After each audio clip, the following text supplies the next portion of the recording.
Africa Content TV. Sallallahu alaihi wasallam. Ẹgbẹ́ ká gbé ọ̀rọ̀ àgbà tó kù.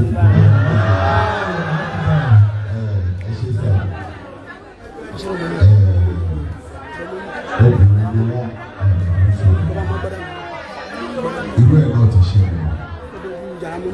Ẹni tó bá wo ìyá Fẹlá Fúnláyọ̀ Pásọ̀ Kútì àbí obìnrin bí ọkùnrin lòun náà fẹ́ pé ogun yẹn pọ̀ òun náà dẹ̀ kúrú ẹ̀. Èmi máa ń sọ fáwọn èèyàn ká má fi bàbá yìí lẹ̀.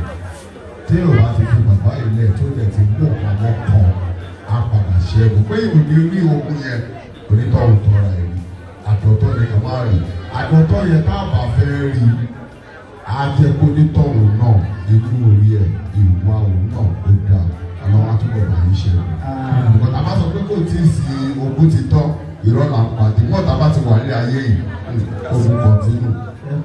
Ṣé rí láàrin èmi Ọlọ́run àtàwọn náà ìkọ́ni bá máa ṣe ní ti dáadáa wàá pé wọ́n máa ṣe ó wà láàrin èmi àti àtọ̀lọ́wọ́ lásán.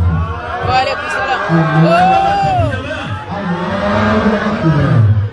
Ó dùn mí pé ọ̀kan lọ́mọ l'Amẹ́ríkà ò sí bíbá ilé yìí. Inú ẹni ó lè sọ pé ẹ̀pá mi nítorí MC Olúọmọ ọ̀kan lọ́mọ jáde. Wàhálà rẹ̀ pọ̀. Èmi máa bí wàhálà rẹ̀ pọ̀. Wàhálà rẹ̀ pọ̀. Yóò ní bàbá ẹ jẹ́ ẹ̀kọ́ lè kú torí ẹ̀. Àmọ́ kú àwọn tá a ní ìdí rẹ̀ pọ̀.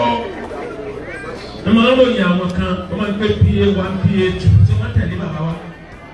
Ẹ máa ń pè PA1, PA2. Ẹnìkan kò mí lówó ní oyin tó a wá sọ́dọ̀ wọn.